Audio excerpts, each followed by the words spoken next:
Hey everybody, welcome to etrailer.com. I'm Bobby, and today we're taking a look at the Glacier TwistLink Snow Tire Chain here on our 2020 Ford F-150.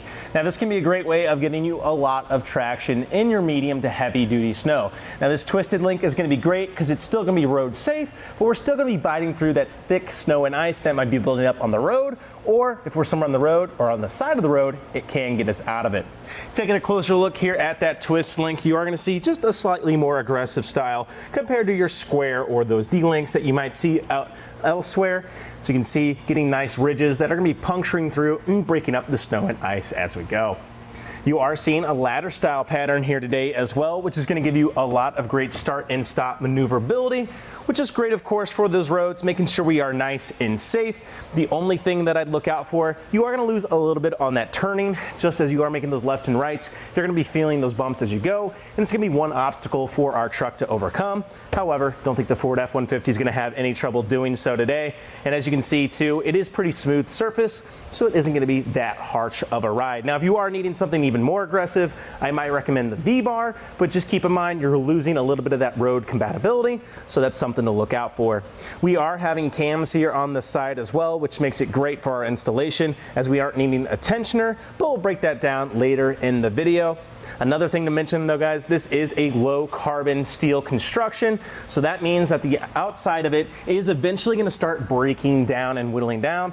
Now it should last us for a good few seasons, of course, and as long as we are treating it well with a little bit of maintenance, of course, rinsing it, getting all that salt and all that extra debris off can really help. And I also recommend just kind of coating it a little bit in oil at the end of the season, can really start extending that life period. Therefore, it'll be ready the next time we need it. Now this isn't going to take too much time to get on, so let's go ahead and see how we got it installed. For our first part of our installation, we just want to lay out our chains. Things we're looking for, any kind of kinks or links in our chains or binds that might be holding this up. Today it is looking like we're good. Ones to check too are these side rails here. They can just get twisted on themselves. All you really have to do is walk it out down the chain and it should right itself. One thing to take note too, we want to make sure that our hard point surfaces are poking up here. So as you guys can see, we are having those little prongs on the outside. What that means is I'm going to be lifting this chain and setting on top of my tire. So therefore, we don't want this side making contact with our tire. We want that smooth board surface on our wheel. Things to take note of as well, make sure your cams are on the outside as we'll need them to tighten down our system. Well, now that we have everything looking good, I just want to bring myself right here to the middle of my chain. Start kind of just winging my arms out on the inside here. I find it helps to get this set here on our tire, and therefore we're not making any contact with our rim. And we get that set across the entirety of our wheel. Now it can help to make your initial adjustments here, just to make sure we are seating properly on our wheel. And now that we're looking pretty good here at the front, I just want to go ahead and make my first connection on the inside. Here we are on the back of our F-150, on the inside, I should say, of our wheel. And we're just going to go ahead and make our first connection. So you're going to have this extra chain here and your nice simple little hook here. And all we got to do, bring this guy in line to itself. I'm going to go ahead, just leave myself one extra spacer here just to make sure we are set. Now I might adjust this just depending on the front looks. Today we're going to go ahead and try it like so. As you can see though, we are going to get a few extra chains. Now once you've found exactly where you want this point to be, it can behoove you to go ahead, snip off those last extra couple chains. That way we don't have this rattling around, doing any kind of damage on the inside or just making that annoying noise. So now that we made that connection in the back, we're going to go bring ourselves to the front and make our front connection.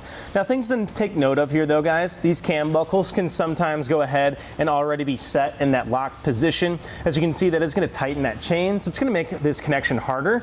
It's better to leave them loose, come right back down to the bottom, and start making our connection with our hook and our extra chain. Today it looks like I'm able to get maybe to this third guy here. And as you guys can see, I can make that connection. Again, it can be helpful once you've gone ahead and find that right set for yourself to go ahead and cut off our extra chain. So I've gone ahead and put one more chain on here just to get us nice and tight here on the middle. It can help us too to make sure we are set on here. And as we go, I just want to go ahead and start tightening our cams with our included tool. To do so, I just simply insert it and start twisting our cams. Now what I'm doing here too, guys, I'm kind of pulling up on this chain. I want this to be seated here on the sidewall as well as the rest of our chains. So I'm just kind of holding it to keep it in place as I tighten up my cams. So it seems to be in a pretty good position now. And go ahead and tighten down the rest.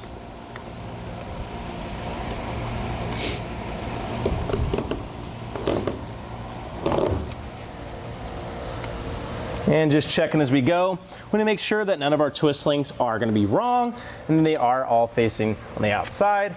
Of course, that way, as you guys can see, making sure they're nice and level there can really help to get us a smoother ride.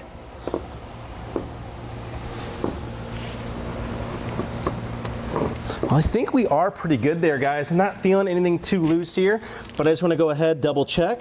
No, we are nice and tight, so we won't even need this last cam here. As you guys are seeing, we are getting nice and tight over across the entirety of our wheel. Well, guys, you guys saw that installation doesn't take too much time at all. Keep in mind, you do have to get on the ground and kind of make that back connection, so it's not going to be the greatest or easiest to do on the side of the road. However, with that cam buckle system and that easy hook and, kind of into that chain, it doesn't really take too much time. The only thing I recommend, definitely trying to do this in your garage a few times. That way you get used to the chains themselves and we're not having to fight it on the side of the road. However, we are stuck on the road today and we're looking at the chains. Hopefully this video helped. Again though, guys, I think this can be a great little option. I am a big fan of the TwistLink as they're not gonna be too aggressive and they are gonna be road compatible.